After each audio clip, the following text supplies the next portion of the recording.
Hi,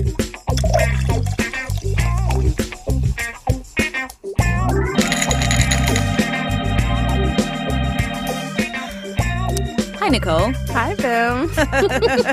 You have the light of something special going on behind your eyes. Well, it's a very special day. Uh-huh. What is this day? Today is our anniversary. It's our 1-year anniversary. Woo-hoo! It's a celebration. It's a celebration, bitches. We are a year old, which in podcast terms is like we're 30. Well, I was gonna say we're off to college, but I think we've actually graduated college with a lot of debt. Yeah. In a year. A year of podcast is a lifetime for a human person. So listen, I've had a ball. This has been fantastic. I mean, a whole year of content.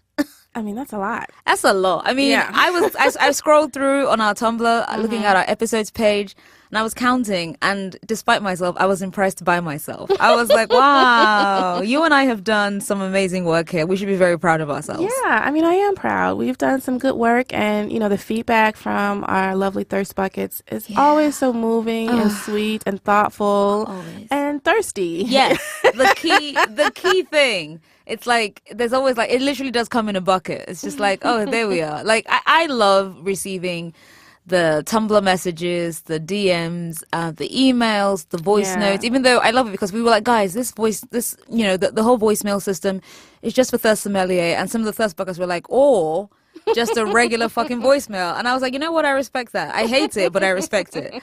So shout out to everyone who has left us any message in any form, because we listen to them, we read them, we appreciate them, and we love them and you. So yeah, 1 year old in podcast terms. That's, we're veterans, fam. I know, right?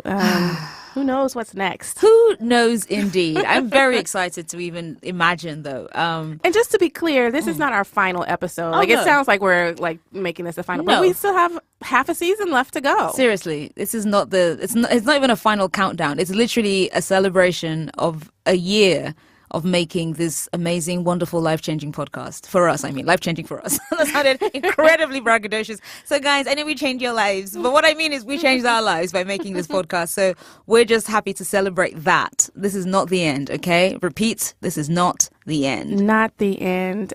So what we did for this very special episode... Yeah. We asked some of our guests from the past. Our lovely guests. Yeah, to send us little love notes, basically. We shamelessly were like, tell us how much you love us. Which is what I do in my real life. Yeah, same. Me too. I am always sending out a text. Like, tell me something good. All right, Shaka Khan. So we've got some love notes from our former guests, like Gina from our Looney for Tunes episode. Oh, Gina, the smut queen of my heart. I love her. Essence, who was most recently on our Sterling K. Brown episode. Yep. We got a lot of people. Yeah, you'll hear them. Yeah, you'll hear them. There's enough. Don't worry. You'll probably hear your fave. I promise you that. We also have some wonderful messages from people who are self-professed fans of Thirst Aid Kit. Yeah. Like the people who we see every week live tweeting using the hashtag TACPod to tell us their thoughts and their feelings. The people who email us consistently. The people who come to our movie nights and at us on Tumblr. The people who are really day ones and have been here for Thirst Aid Kit. They also sent us some really lovely love notes as well. We see you, we hear you, and we thank you. Yes. And we just wanted to give some of these fans an opportunity to, vocalize their thoughts a little bit. So you'll hear some of those messages a little later. Yeah, we also have a couple of messages from some of our celebrity friends and fans. Ooh, wonder who that could be. Let me give you a quick play. Hey, how you doing? Chris Evans here. Just want to give a little shout out to my girls at Thirst Aid Kit. So. You should hang out and listen to the rest of it. I hate myself. I hate that I just did that voice. I apologize to everyone, most of all to Chris, who sent that to us in good faith, and here we are kind of going, I apologize. I truly apologize. So yeah, we've got not just Chris. There are other celebrities in the building. It's good. It's fine. It's great. It's fantastic. And we're going to talk about our favorite moments. We're going to share our favorite drabbles. And we're also, by popular demand, going to reveal some of the redacteds that we've done. Those intros that get bleeped out. Right. You will be the opposite of scandalized when you realize that you very, very PG-13 content. So yeah, this is essentially Andre walks over to me, shirtless, his big and wild. Andre walks over to me, shirtless, his hair big and wild. I put a pillow on the floor. You know what to do, I say. He sits between my legs and hands me a jar of coconut oil. I grab his hair and pull him closer before I use the comb to scratch his scalp. He sighs and puts his hands on my knees. The more I work the comb, the more he purrs. When I finish, he falls asleep. That's actually our very, very first redacted. And I'm so proud of you setting the standard, Nicole. That was a good one. What I love is that genuinely, when we tell people that the content of these drabbles are actually incredibly sweet and very gentle, people are going to like, what? And I'm like, that's the whole point. Right. It took quite a while for people to understand what we were doing with the redacted. I think some people still don't know what we're doing, but here we are to explain. Okay, it's all very innocent, but it is dirtified by your own mind. You see, it be your own mental mind. It's not us. Okay, so the next one is from another season 1 episode, the John Cho drabble. Yeah. John Cho comes to the door, and when I open it, he's leaning on the door jamb with an eyebrow quirked, and then he reaches down to the space behind the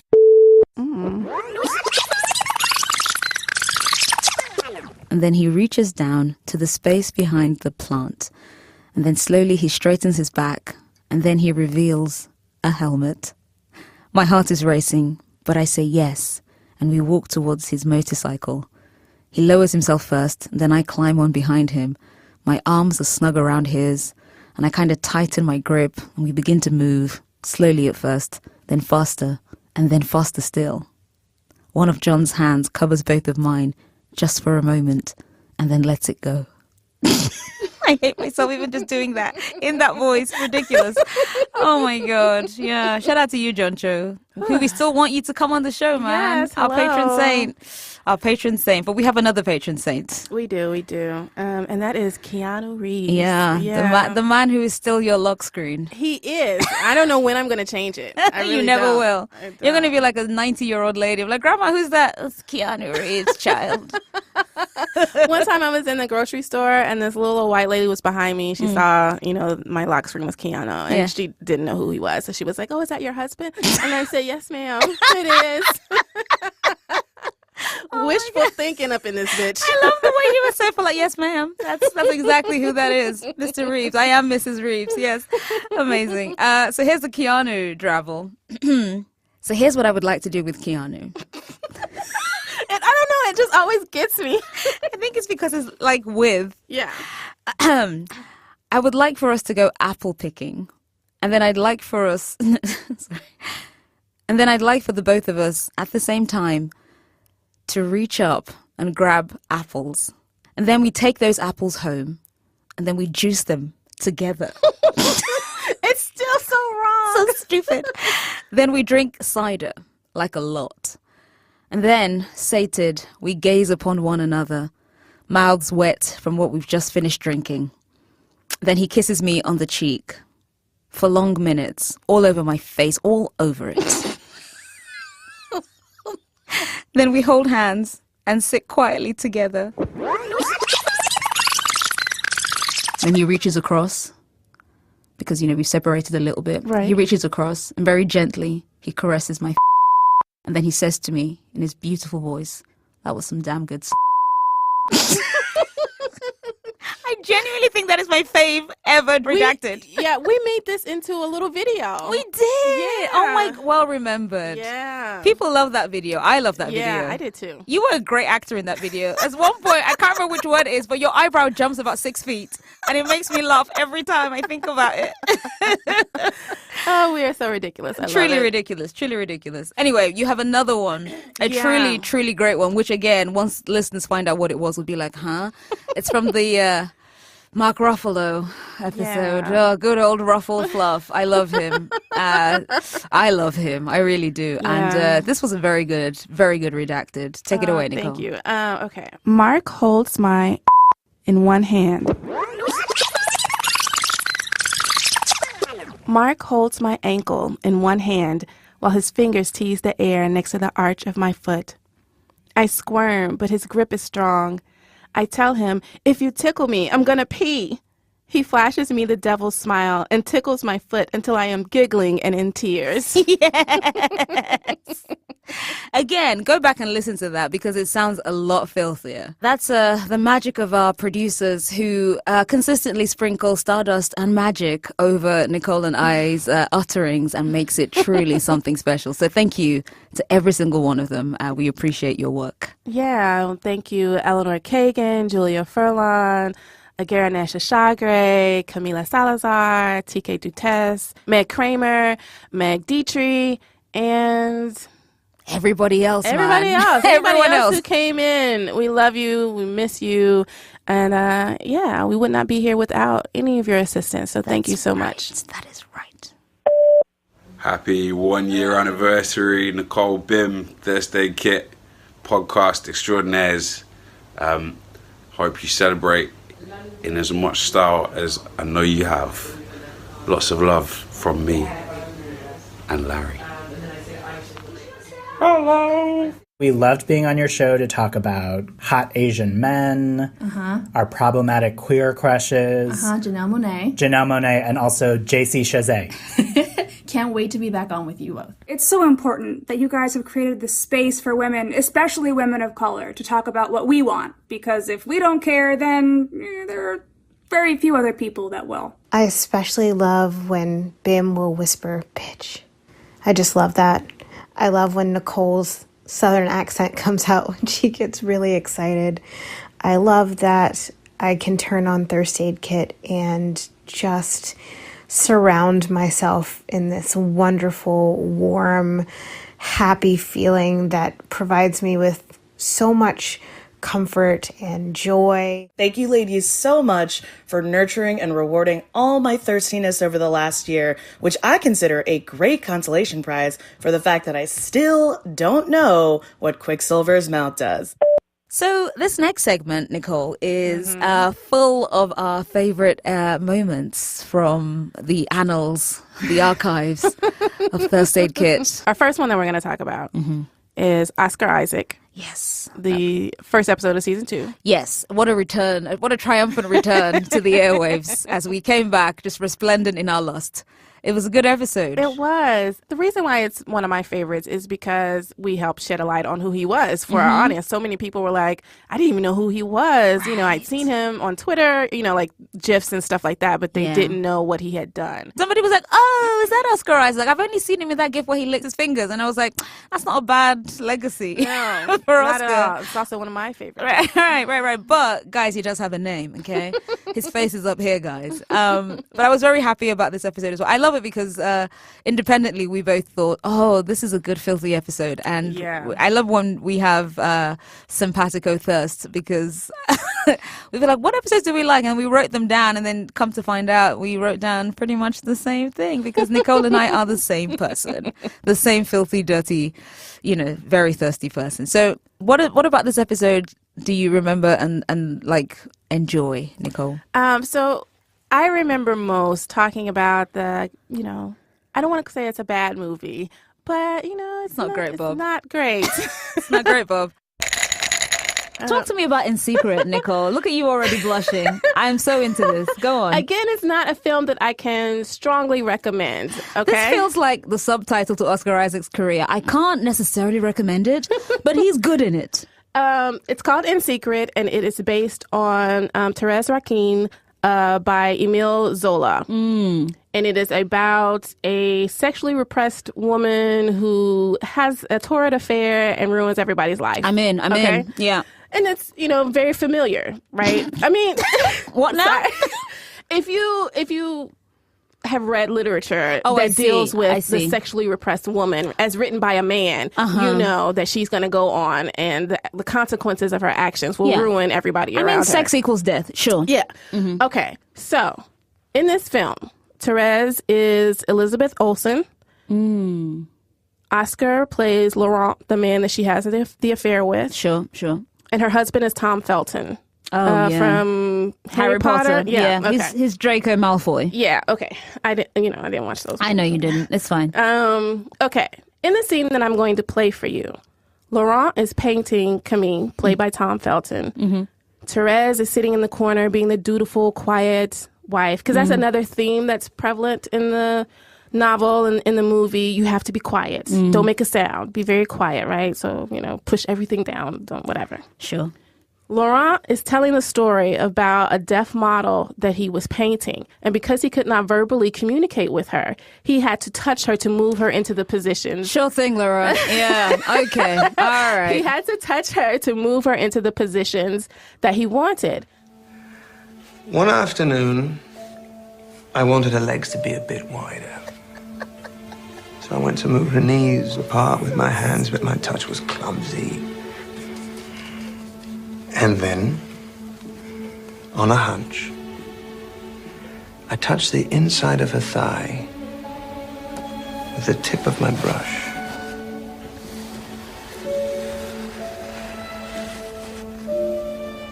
Where the skin is soft as cream and warm. Jesus. Wait, hold on. Lightest touch of camel's hair. Did she make the small move you were after? She did. And what was her body saying to you? Brush me again. Fuck off, mate. So, brush me again, is it? Yes. Is it? So Therese makes this gasp, right? She's so turned on in this moment. Me and you both, Therese, even though he's talking a pile of wank. Right. It's so obvious. If this guy was at a party and was saying this shit, you'd be like, you know what, Laurent? Shut the fuck up, actually. You baity motherfucker. Get out. Get out of my house. But they begin their affair after this, and it's very sensual. It's very, there's one moment where she's, riding his fingers, and he's like, is this what you like? Is this what you want? Tell me, tell me, tell me. And I'm like, okay, yes, ask for what's going on. Ask how she wants it. Do it. We love a bit of consent. Yes. That was a truly ridiculous moment. But it's, again, what a moment. Yes. I just, in that moment, I looked across the studio and I thought, that's it. That's one of my people right there. Wow, Nicole. Yeah. So if you have not seen that movie, go look for it. I mean, you said you couldn't recommend it. I could not, but just, you do need to see that scene because it's so cheesy. It's so... you can't even finish the sentence, mate. It's you kind of want it, but you don't, because it's so bad. It's bad it's good. That's me and cheese. So exactly. I get it. I know exactly what you mean. Our next episode that we're going to talk about, one of our favorites. So the Michael B. Jordan episode. Michael B. Jordan. Michael Bay. Jordan. Listen. It affected us so much that we did a movie night. Oh my God, we did. Yes. You know what? Let's talk about all the fineness, but also all the talent, which again goes hand in hand with the fineness. Let's be very clear about that, okay? And here at, Thursday Kit, we try and do a holistic approach to all of our thirst objects. Don't laugh. I'm being very, very serious right now. Thank you. Are you done? Or are you finished? Thank you very much. Okay, thank you. So what I'm saying is that when we do a holistic approach, that means that we're looking at a person from all angles. All angles. Why are you so creepy? I hate you.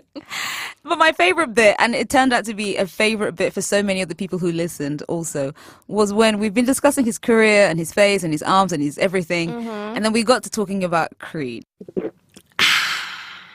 this is such a standalone, perfect thing. First of all, because we've been talking a lot about Michael B. Jordan's talent, can I just be 100% at the core of this fucking podcast? I'm dancing already. What it do, Michael B. Jordan?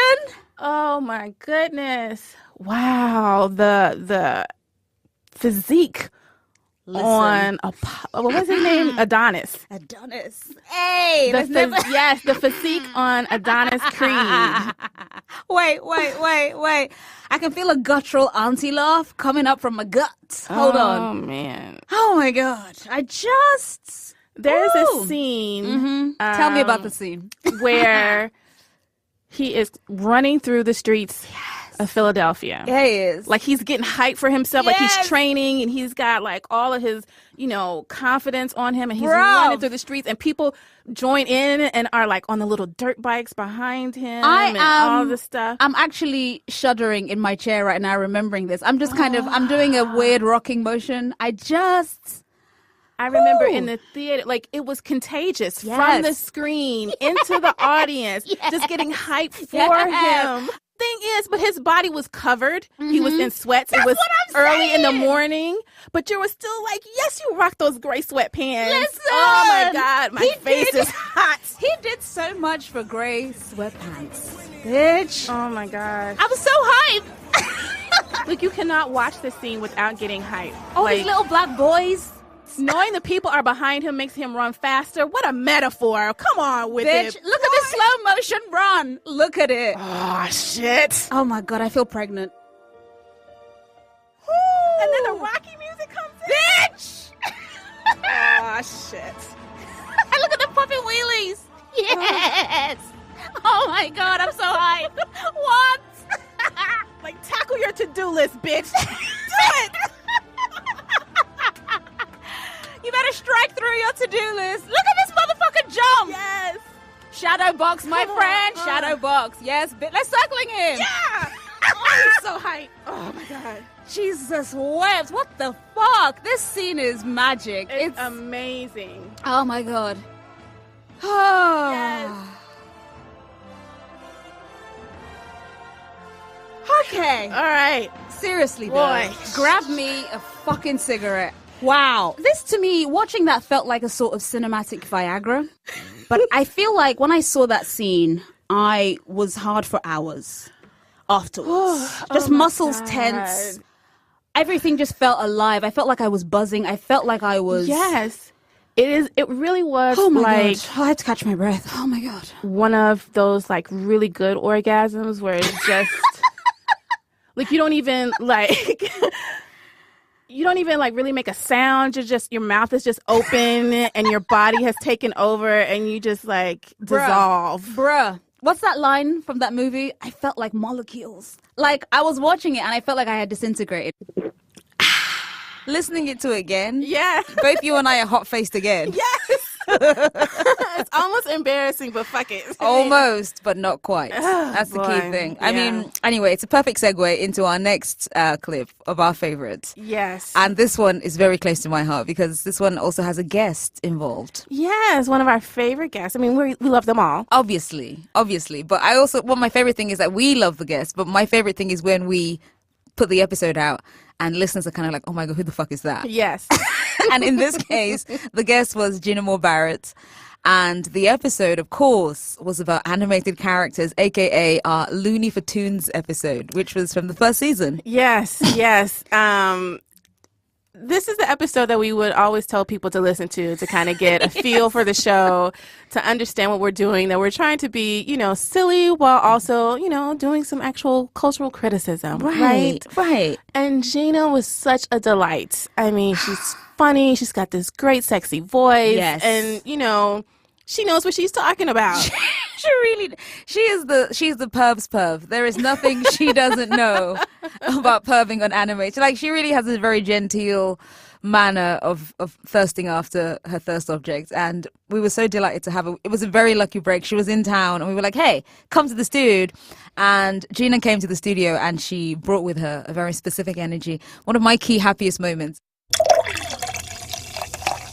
From Lion King 2. Uh-huh. Kovu. Yeah. Are either of you familiar with Kovu? I'm familiar. I'm familiar. I did not see Lion King 2. Okay. Kovu is, picture a grown Simba, but tall, dark and handsome, but a lion. Has a scar. I believe he's Scar's son. So has a scar, but it's like a sexy scar, like he's been some places. Interesting. There's literally a scene with the woman lion that he's like hanging out with. The woman lion. Wow. What is her name? The lioness. Yeah. The lion. Okay, just checking. I only care about Kovu, unfortunately. Like, sorry to her. But the lioness who's stealing my man. He's like, they're like play fighting, and he's like play fighting. We should Wow. So even lions do that shit. Yeah, exactly. Play big head. Exactly. If he was an adult, he would have messed her like you up. They would have like watched Netflix, started play fighting, and you're about to get dicked down in like 10 minutes. That's what Kovu's gonna do to you. Oh my god! Anyway, I'm so upset. Kovu would dick you down after like 5 minutes of watching Friends. That's what Kovu would do. Anyway, I love it. There's a scene where they're play fighting. Hey, look, we are one. And he's like, oh, let's just run away together. Let's get out of here. We'll run away together and start a pride all our own. That's in a Disney. I'm just saying. That's in a Disney film. That's some mature shit right there. Let's start a pride of our own. And she's like, stop it, we can. I'm like, Kovu, goddamn, you're hot. Kovu's hot. So that's the. I can't even talk with a straight face. I mean, just 10 minutes into Friends and Kovu is dicking you down. Okay. A cartoon lion with a scarred face. I hate and love Gina in equal measure, and it's because of shit like that. So that was the first bit that made us laugh. But the other bit that really got me, and I'm sure Nicole feels the same way, is the bit in the episode where, and this is largely a Nicole and Gina thing, they begin talking about Winnie the Pooh. Yeah. I did not know I felt that way about Winnie the Pooh. No one did. Oh my gosh. I'm so excited for this. I just want to tell all the listeners that the reason why Nicole is laughing is because she's about to commit a terrible crime. I'm so excited. But I'm excited for all of you to hear it because my eyes widened, my jaw dropped, and I haven't closed my mouth since. Take it away, Nicole. Take it away. So, Disney was not a big part of my childhood, but I had this epiphany yesterday. So I'm thinking about it. Epiphany, Yeah. And calling it a fancy name doesn't mean it's not disturbing. But please, carry on. Tell us about your epiphany. I realized that I would fuck with Winnie the Pooh. Oh, my God. And I don't even really know Winnie the Pooh. Like, I don't have, memories of, watching or reading the books or something. But, obviously it's part of pop culture. And so, whatever. I've probably seen, some episode or something. I don't know. But Winnie the Pooh is very enthusiastic, and I like that. Okay. Enthusiastic in what way, please? Paint us a word picture. Please. I really like the way he eats his honey. Jesus Christ. It's gobbles just that really honey. Gobbles it. He gobbles He puts his whole face in it, man. I was looking on YouTube, and he'll put his whole arm in it and smear it all over his face and shit. I'm like, okay, I fuck with that. So every day I find that we stray further from God's light. And I just want to make it clear that Winnie the Pooh is an adult. Yes, he is an adult. Right, because he's teaching. He's a children's character. Yes. But he's an adult bear. Yes. Exactly. I can't believe I just said that. Oh, God. But I just feel like that's important because it's already fucking weird, right? Listen, he's an adult bear who wears a red top and no trousers. Yeah. Yeah. And isn't it a wonderful time to be alive? Very sloppy. Yes. He's messy. Yes. It's just he just wouldn't care. He would go all the way because in. You're the sweetest thing in my life. Yes. I'm actually vomiting in my mouth. That's exactly what Winnie would do. Go Winnie. Go Winnie. Yes. Go Winnie. Go. Get it. Winnie. No. Get it. No. I'm putting my foot down. I hate you both so much. And he's also beyond that though, since he is, teaching his little human Christopher boy. Robin. Thank you. See, I don't even know the boy's name. But I'm just like, Winnie, Pooh, where you at? sounded so aggressive. Yo, Pooh! Pooh, where you at? Oh my god.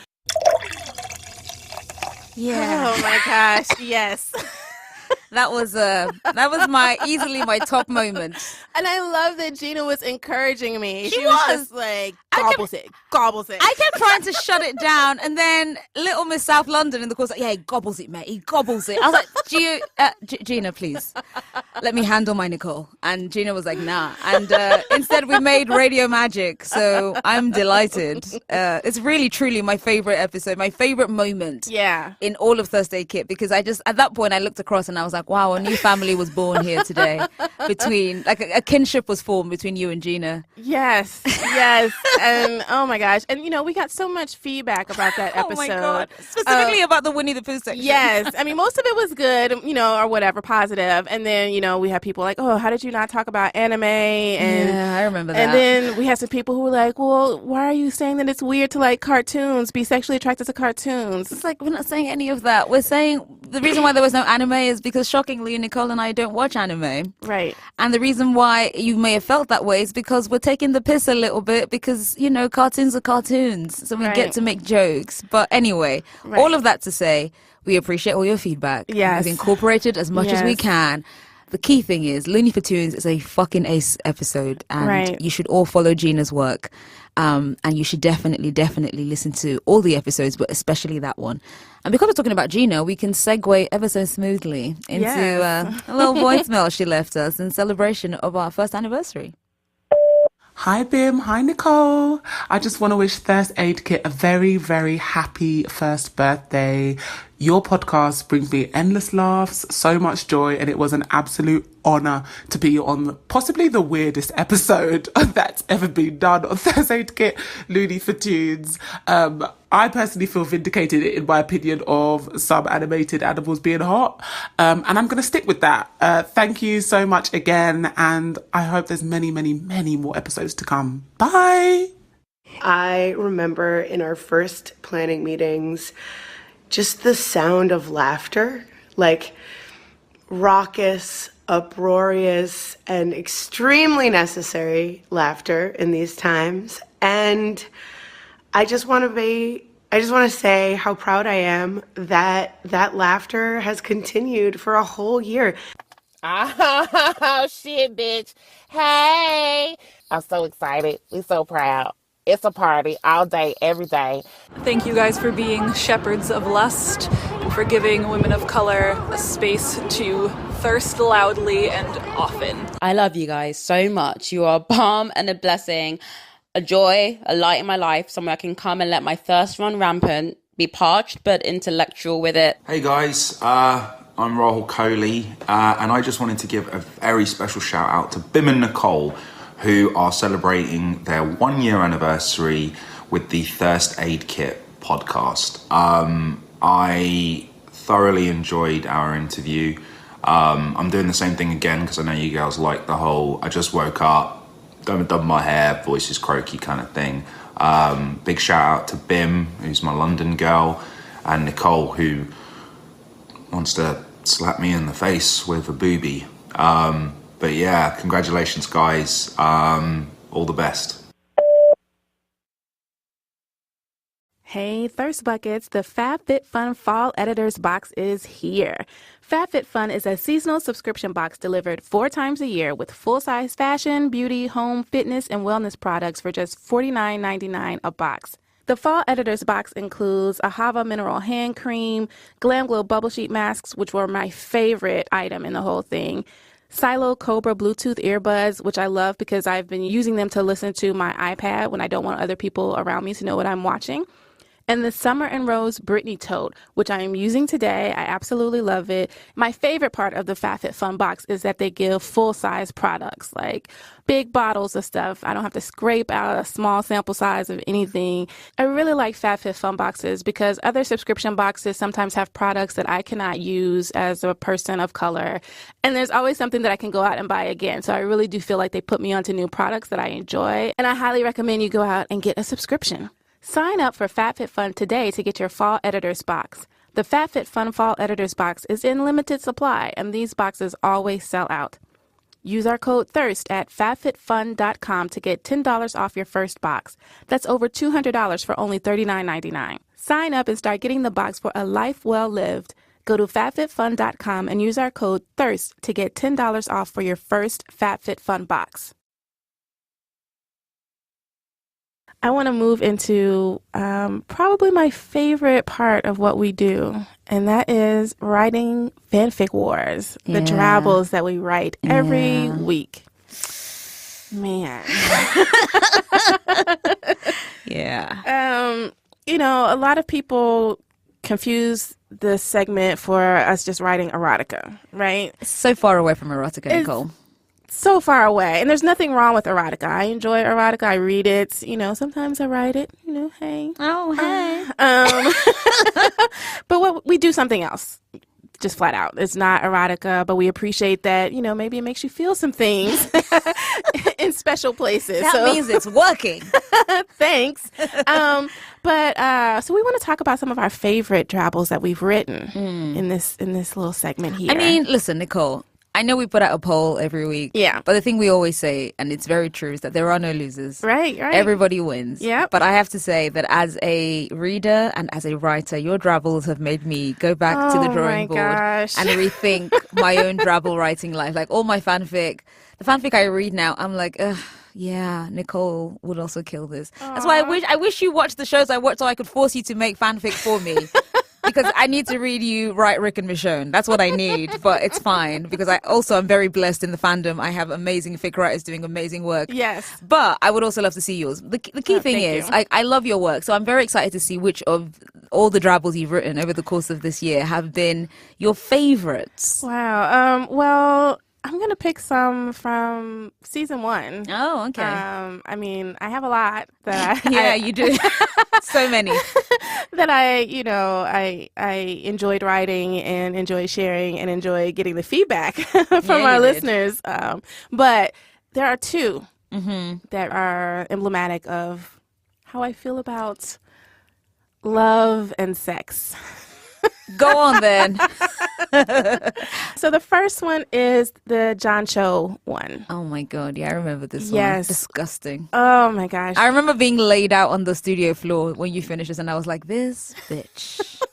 But like with nothing but love and respect in my tone. It was very reverent, but I hated you so much. I was like, she's nailed it. She's killed it. It's such a good drabble. And we're just going to play a very short clip from it. He always knows how to lift my spirits, but tonight I feel overwhelmed by the love between us. I close my eyes against the sudden wetness and ask him, how did you find me? What did I do to deserve a love like yours? He places the bouquet on the bar and gathers my hand against his cheek. He waits until I return his gaze and says, maybe we wished on the same star as children. Maybe you're the princess I died fighting a dragon for in another life. Maybe this is a type of hell where our punishment is knowing we'll never have another love like this. I don't know. But whatever I did to deserve you, I do it again and again and again. The woman behind me lets out a soft, damn. John kisses my fingers and winks. I love that drabble so much. It's such a part of my romance novel heart, you know? And there's no sex in it. No, there's none. The two of us. There's not even an intimation of sex. No. You're not even like, and then we go home and No, we're meeting at a bar, and he says these really sweet things that someone overhears and is like, damn, yeah, I'm impressed with that. And I don't know, I guess that's something... That was me. That was me doing a cameo. I guess that's something that's important to me is having someone's love for me acknowledged outside of the confines of our relationship, you know? For someone to see how well you're being loved? Yes. Okay. Because I feel like, you know, when we're in relationships, sometimes we get in the habit of complaining. Yes, right? right. You know, we're fussing about our partners to our friends and stuff like that. And then when the stuff is really good, we kind of keep it to ourselves because we're just like, no, that's just for me. But sometimes, you know, people need to see you being loved on and being loved well. Philosophical Nicole. Yes.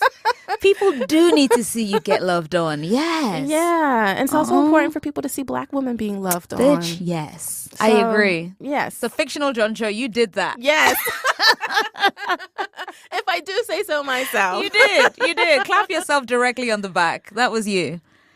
Okay, so Bim, we've talked about my John Cho. Which one of yours is your favorite? Well, I don't know if I have a favorite because I love all my children very equally. But I will say that one of the ones that I really loved writing, and you mentioned before about something being emblematic of your feelings on love. And I think for me, it was in the 4th episode, which was The Great British Bake Off. And it was the one I wrote about Andrew Lincoln, a highly fictionalized account of Andrew Lincoln, as I imagine him to be. And this is what we say all the time about the Drabbles are essentially projection work. You know, we have an idea of someone based on any number of slivers of life they've given us, and then we make something out of it. And I know that was a big thing because when we started doing the show, we spoke a lot about never shipping real people because that's fucking weird. Yeah. And, you know, when you write fanfic about real people, it's weird. But these aren't really real people. They are approximations based on our own ideas. Yeah. I like that. I do too. So my one that I wrote about Andrew Lincoln, we talk a lot about how Nicole is the smutty heart of the show. And I am the domestic, little PG / You are the domestic goddess. I appreciate that. Thank you. Yeah. Nigella is shaking. But for this one, I wrote about, it was, the British Bake Off episode. So I was talking about Andrew Lincoln at length. He's perhaps one of my longest standing crushes. And it was the one about where I came home and he's doing the dishes. Yes. In the kitchen. Yes. And I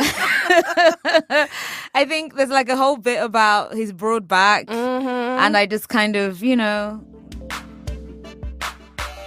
his back is broad, but not bulky, and I can think of no safer place to rest my face. The wave in his hair gets tighter the further back you go, and because he hasn't had a haircut recently, at my insistence, I have to admit, the curls gather and sit right on his collar, making my hands itch to touch. I must have made a sound, because he turns off the tap before turning to me. His face is a little flushed, from the steam, I presume, and he's smiling. The smile reaches his eyes, but I don't linger there. Instead, I let my eyes rest on one of my favorite features of his, that noble nose. That's it. Like Nicole said, there is no hint of sex in there. It's a very, very gentle, very soft Drabble, but in my head, I feel like truly one of the sexiest places a person can be is the kitchen. Yeah. Especially if they're a dude. Yeah. Like you should be cooking and or cleaning. Yes. At all times. All And times. I enjoy cooking, but I don't want to cook most of the time. I just want to sit and you should do that. So I was like, what would Andrew Lincoln do? What would fake Andrew Lincoln do? That's right. He'd be doing the dishes. And I just love it. I love that Drabble so much because I think it's me. It's kind of every time someone goes, what do you think? I'm like, can we be at home? Like for everything. Should we go out or can we stay at home? Like that's so this was like a perfect way to kind of bring Andrew Lincoln home. So shout out to that Drabble. I was very happy with it. Yeah. I remember lots of people after that kind of going, oh, so Bim likes men in the kitchen. And I was like, yes, I do. That's the full extent of my fantasy. Can you cook? Yeah. Can you clean? Are you a sous chef? We're in. Yeah, someone, I can't remember who, but someone tweeted us and was like, okay, so Bim likes the domestic stuff. Like Bim, they kind of tried to figure us out. You know? It's like, yeah, okay, you got it. You got it. Right. Yeah, I really love that. I truly love that Drabble because, as you were saying, it's just, it felt very, very purely me. Yeah. Yeah. So what's your second choice of a favorite Drabble? Is it going to be a departure from something gentle? Yes. Oh, God. Go on. But it's also from Great British Bake Off. Oh, a very fruitful episode. Yes. It is my Charlie Cox Drabble. Oh, my God. I remember that. That was filth, actually. Now, this one is a bit more sexual. Oh, a bit? Yes. Is that what it is? A bit. Okay. Tonight, he needs something more. He leaves the bathroom wearing gray pajama bottoms low on his hips. His hair is damp and wild. The amber of his eyes darken.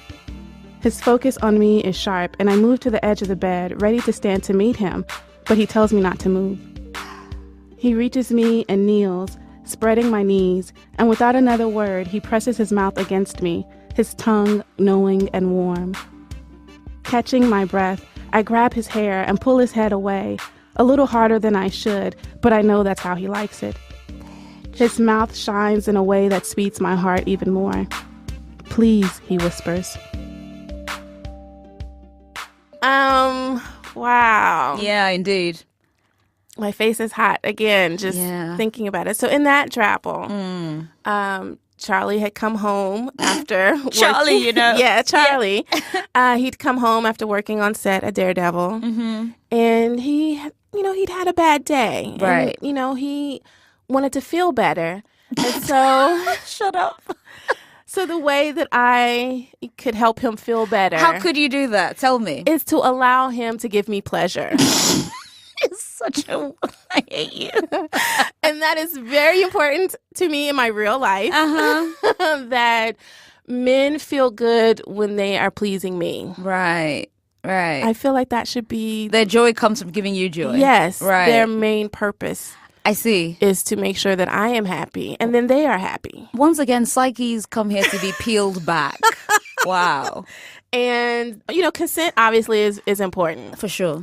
But sometimes two people give each other permission to tease each other a little bit. And, I think it's important for... You can't even do that without your own voice breaking.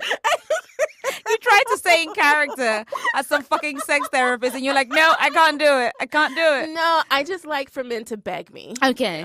Just flat out. Let me just beg me. I see. And he did. Yeah. Oh, God. And that's where the drabble ends, right?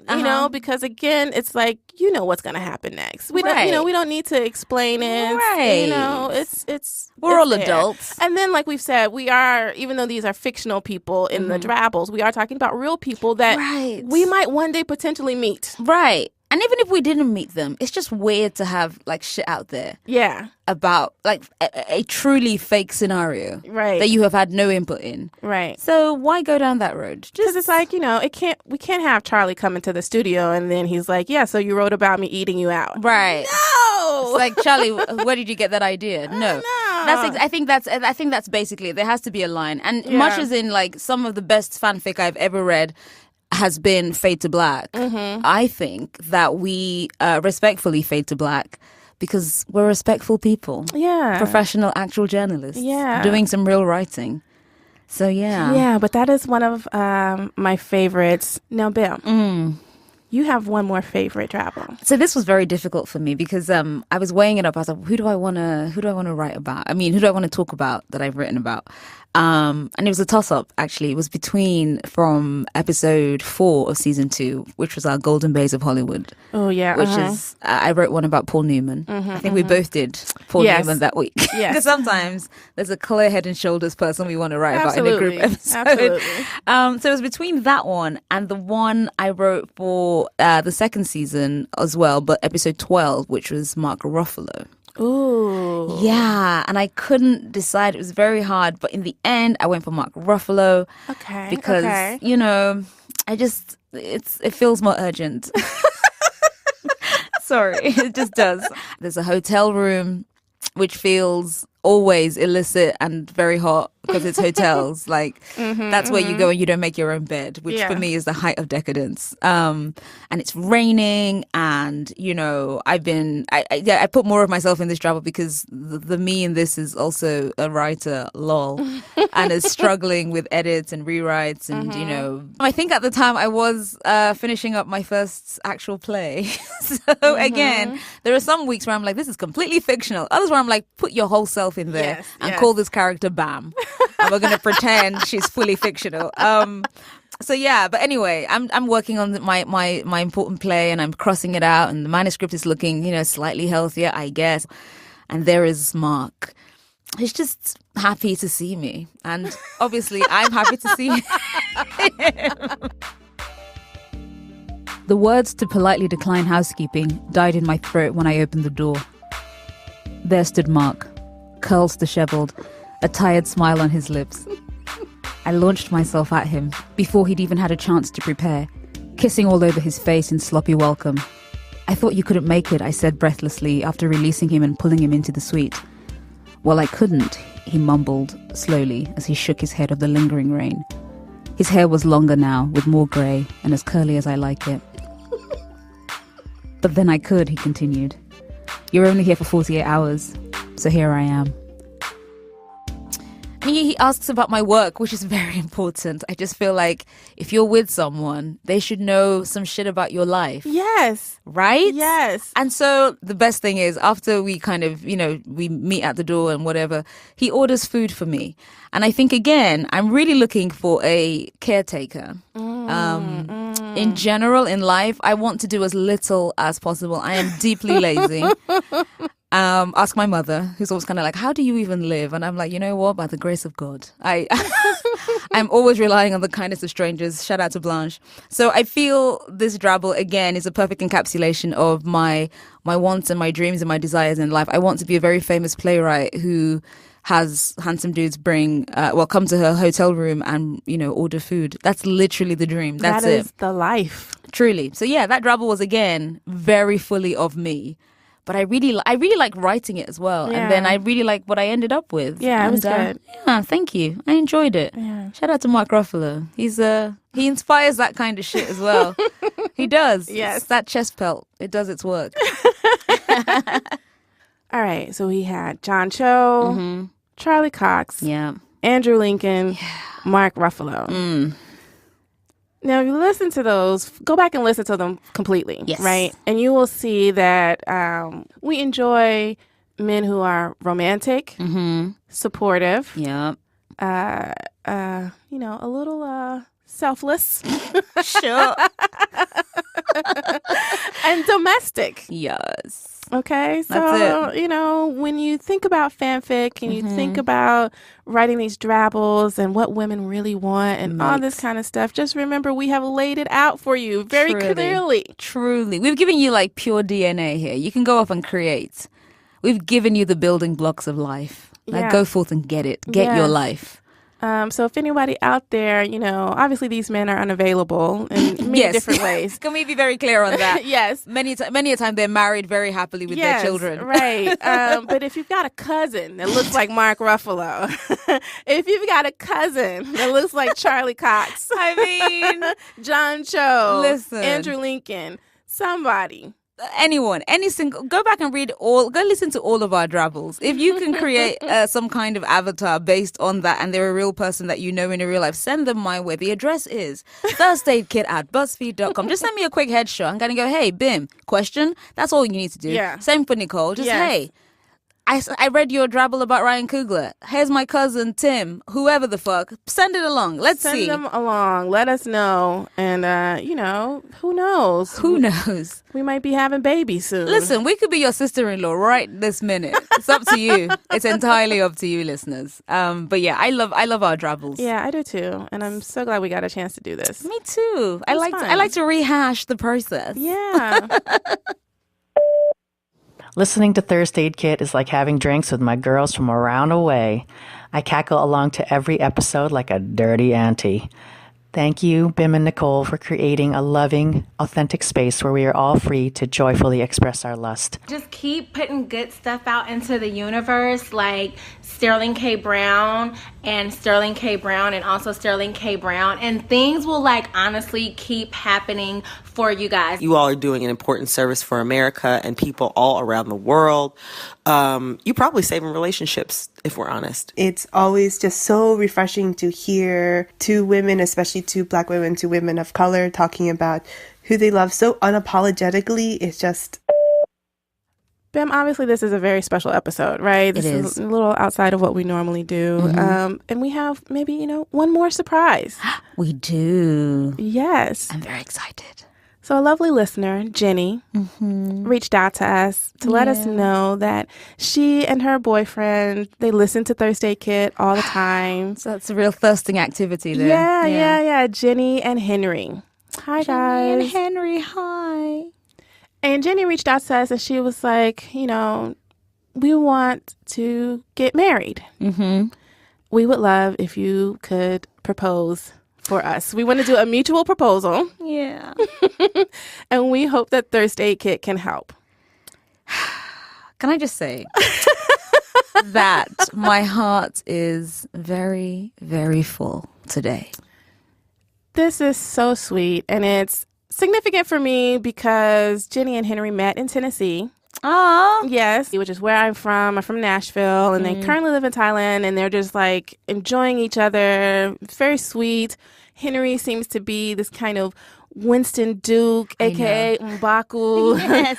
Beautiful feminist of a man. Can I just say also that I love that, in fact, it was Jenny who said, just so you know, he is like Winston Duke. And I was like, you better big up your man. Yes, tell me about that. Yes. Henry is smart and nerdy. He cooks. We just got through talking about how important it is for a man to cook. Jenny said he brings her breakfast in bed and coffee too. So shout out to you, Henry. Yes. Okay, you're doing God's work. Also, shout out to the both of you for deciding to do this mutually, like together, instead of waiting for the other person. And, clear communication is so important. Just have the lines open and move forward with your lives. But anyway, Jenny and Henry, thank you for listening to Thirst Aid Kit so much. Yeah. Thank you for including us in your engagement. Yeah. I hope the proposal for the two of you goes beautifully. Yep.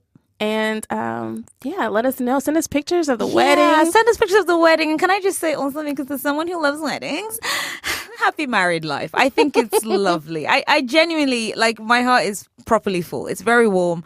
And I'm just, like Nicole said, I'm just so pleased that you listen to us, you love us, and also that you trusted us enough to give us this. Yes. It's a big old responsibility, but it's one of the best DM/emails we have ever received.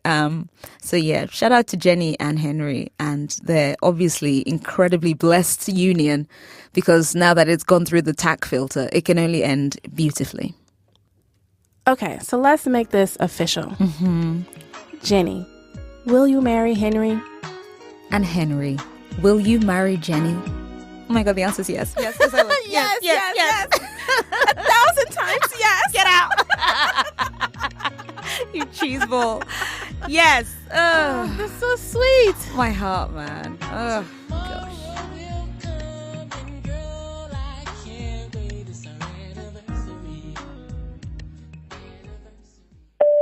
Without all of you, there would not be a record of pretend boys